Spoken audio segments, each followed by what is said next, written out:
Howdy and welcome back to the workshop. In today's episode, we're getting started on my second Mastersmith knife attempt. You may have seen in the last couple episodes me building on this guy, which I then, of course, scrapped because I messed it up. And so I have 5 knives now to build in 2 months. Blade show is 2 months away. That's when I'm going to be hopefully testing for my Master Bladesmith stamp, and I have to build 5 perfect knives in that time. Now, in order to not make this too easy on myself, I decided to make a slip joint folding knife as my next Mastersmith knife attempt. This is the first slip joint that I built with Hall of Fame knife maker Bill Rupel at his shop down in Texas, and I wanted to get this one done while all of that was still fresh in my mind. This whole process really made sense to me. I'm very excited about the process of building slip joints. I think they're absolutely super cool little knives. Just about finished up with my second slip joint here, little baby knife. I'm actually about to send this one off to get engraved. Gold plated inside, totally stainless steel, which I don't do a lot of. But this knife will be a lot more similar to this one with some scales on it. I'm gonna do some integral bolsters rather than forge welded on or Damascus or anything like that. I'll be doing a shield inlay, which will be my first time doing a shield inlay in my own shop. So there's a lot of firsts here. Probably not the best idea, but I'll show you what I have planned here. It's a little less than a 3-inch blade slip joint. Now, I'm really liking this design right here, kind of like a bent coffin style where it's thin here, widens out at the middle, and then thins down again at the end. It's very similar to this design, which I came up with when I was down at Bill's. This is, of course, a different style blade. This is a kind of a Warncliffe blade. Very simple, very sleek, and kind of straightforward. Kind of scaled up that design to fit this, doing more of a kind of spear point blade that when it's open will look something like that. And then when it's closed, it'll look like that. And so there's plenty of room there to get a nice nail nick in, so you got something to open up with.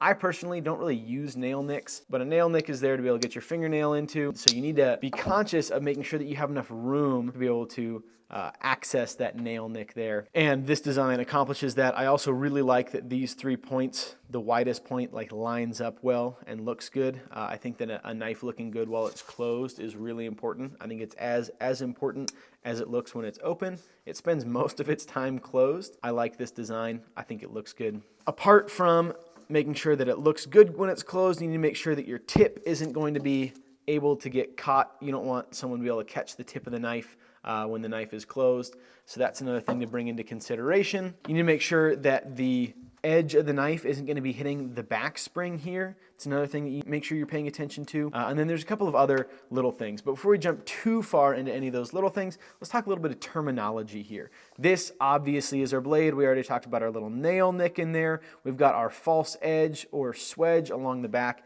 and that's this line where it comes down from being a flat spine to having kind of that, well, false edge. It's not really sharp. It kind of helps thin down the point a little bit, and it looks nice too. Then for the anatomy of the blade, we've got this area here. That's called the tang of the knife. We obviously have our pivot hole. We've got our spring notch. And our spring notch is what interacts with the back spring of the knife, which is this guy right here.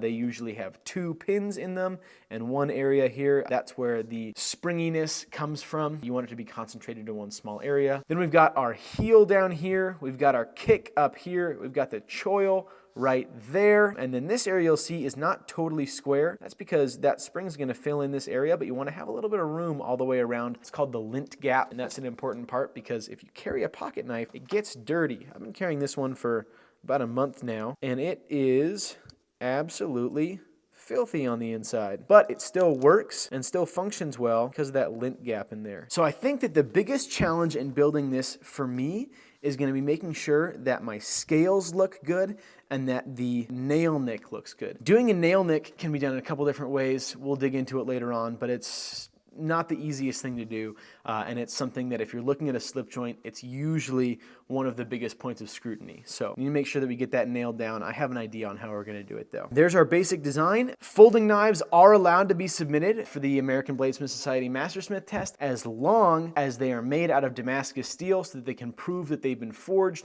They don't want people doing stock removal on these guys. And so the way that I'm going to kind of prove that I forged it is by doing a bird's beak multi-bar Damascus pattern, which means that there will be 3 bars of steel like this. And so we'll have left hand twist in the middle and then right hand twist on the 2 sides.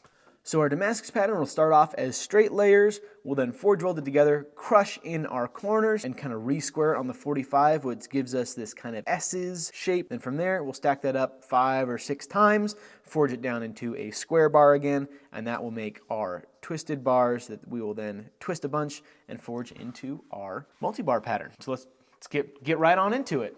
Now, I'm pretty stoked about today's sponsor because I've been a metal worker for quite some time now, and I've worked in a lot of different shops.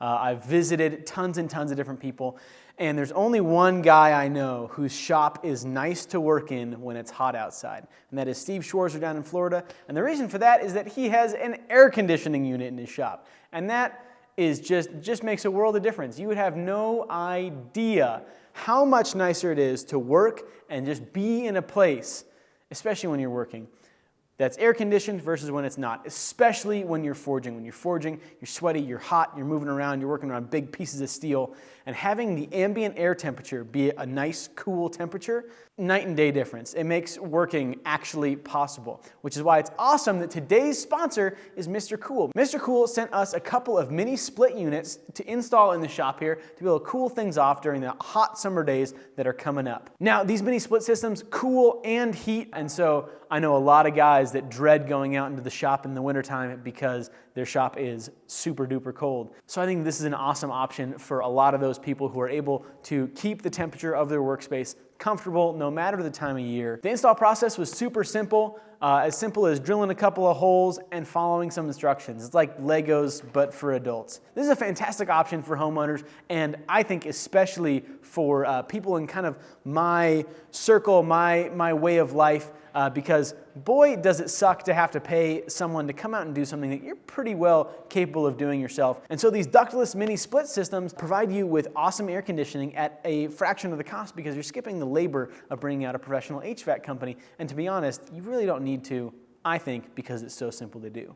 Mr. Cool is a family-owned company, and it's cool to get to support them. So if you guys are interested in cooling off, getting a little bit more comfortable in whatever your space is, you can go check it out in the link in the description down below. Thank you, Mr. Cool, for sponsoring today's episode. With that, let's get back on into it.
Oh, where's my brush?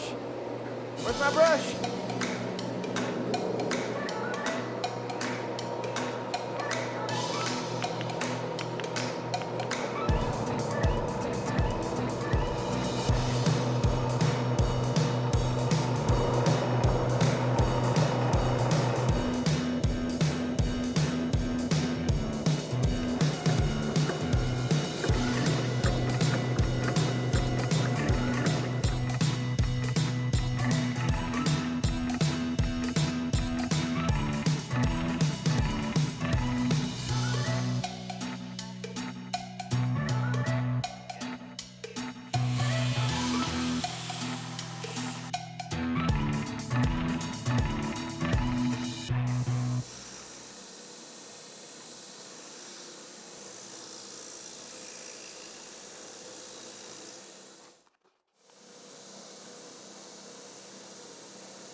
Okay, so here is where we're at. My plan for the blade is to have 3 bars of this multi-bar twist, 2 right-hand bars, 1 left-hand bar. The reason why you don't want them to all be the same is because you get kind of a herringbone pattern. If you have 3 that are the same, it looks boring. If you have right hand, left hand, right hand, it looks good. It also creates kind of a flowy star pattern if you can get the pattern to line up properly. I'm a little bit worried about that. My left-hand bar, I didn't twist quite as much, but I think it's gonna be close enough that it's still gonna look really good. Right now, I've got my left-hand bar here, it's the short guy, and then my right-hand bars. I chose sections that line up with the pattern the best, so we're gonna get these chopped up, stuck together, forge welded back together, and then kind of forge a little bit of a point on it. And then we're gonna do what's called a fish mouth weld, which basically brings those 2 right-hand bars back to the center, shows that it's been forged to shape, which is something that's necessary when you're doing a Damascus knife for a Mastersmith set. You want to see that some forging was done, and this is a great way to show that that pattern was forged to shape.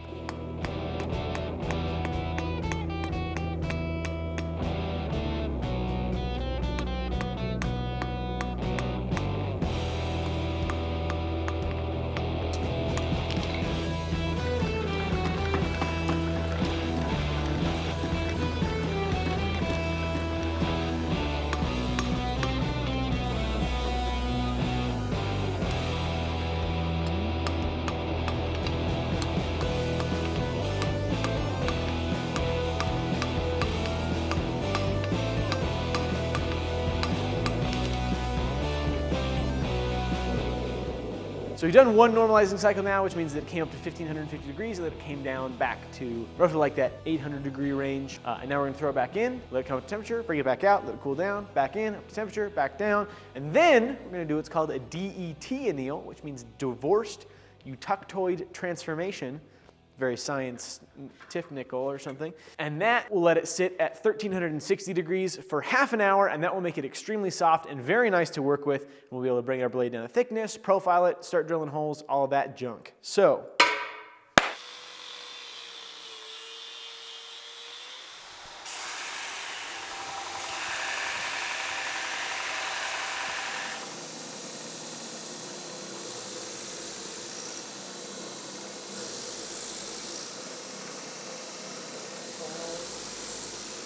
all right, here's the rub. We've got the steel. We've got the template for the blade. We've got the material for the spring that is 10 thousandths of an inch thicker than this. What I want to do now is get my blade profiled. And in order to do that as precisely as possible, is I'm going to glue this little template onto the blade. From there, I'll be able to very lightly stock remove this feller going up to my paper template. I'll be able to drill my hole. Actually, probably I'll drill my hole first, and then I'll do the other stuff.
Okay, so now that we've got a hole drilled in our blade and some rough profiling done, as well as 2 holes and some rough profiling done on our back spring, we can use this Rupel dial indicator to make sure that we get the tang area around the pivot dialed in just right. What this does is it tells us, so we set our 0 based off of the full open position, put our blade on there, 0 out the dial, and then we can tell how far high or low it is in the half stop position and how far high or low it is in the full stop position. Right now we're in a good spot with our half stop. It's about 15 thousandths of an inch higher. That means that we have room to work in.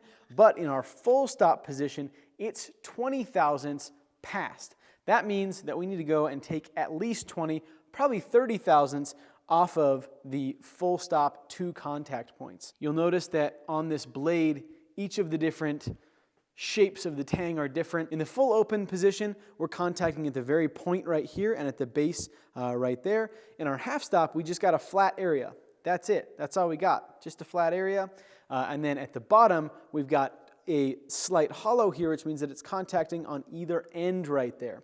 And so that's important as well because it means that we have a very satisfying click when it closes. So there it is, full closed, nice click open.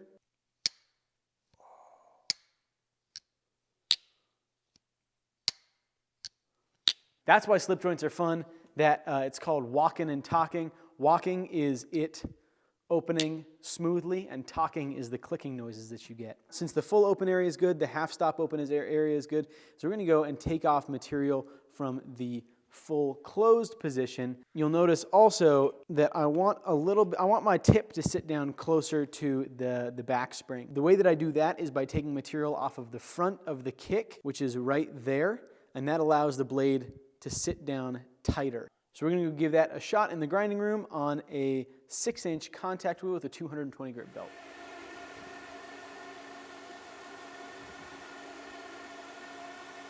I'm going to take a little bit more material off there because I want my tip to be closer to the back spring too.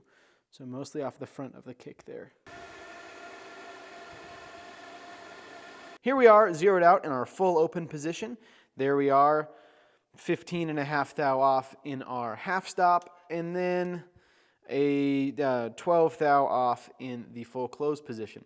Here's the problem. I was reading my dial indicator backwards, which means that this is actually too far. I want this needle to be over here. I want it to be like 10, 15 thou this direction, not that direction. So that means that I will need to take at least probably about 20 thou in order to be kind of safe off of our full open position, which means I need to take the material off of about right. I don't know if at that point the tang of this knife is going to be too small for a knife of this size. It seems like it's getting to be pretty small at that point. So I might have to remake the blade. I'm going to call Bill Ruppel and see what he says. See if he thinks that that's too small for a knife of this size. And if he does, then we're just going to remake the blade. Thankfully, I've got more of this steel that I can forge down and twist up. Yeah, that's where we're at. Bit of a bummer. So what I do know about slip joints is that there's a lot of wiggle room in how you build them. Lots of old patterns. There have been many hundreds of thousands of these knives that have been built in almost every conceivable way. So I'm kind of hopeful, but we'll just have to see. And you know what else we're going to have to see is you on the next one, because we're going to have to call it there for today's episode. Thank you so much for following along. Thank you to Mr. Cool for sponsoring today's episode. Thank you to our patrons for supporting us, and I'll see you guys on the next one, wherein hopefully we'll get pretty dang far on the Mastersmith slip joint build. Bye-bye.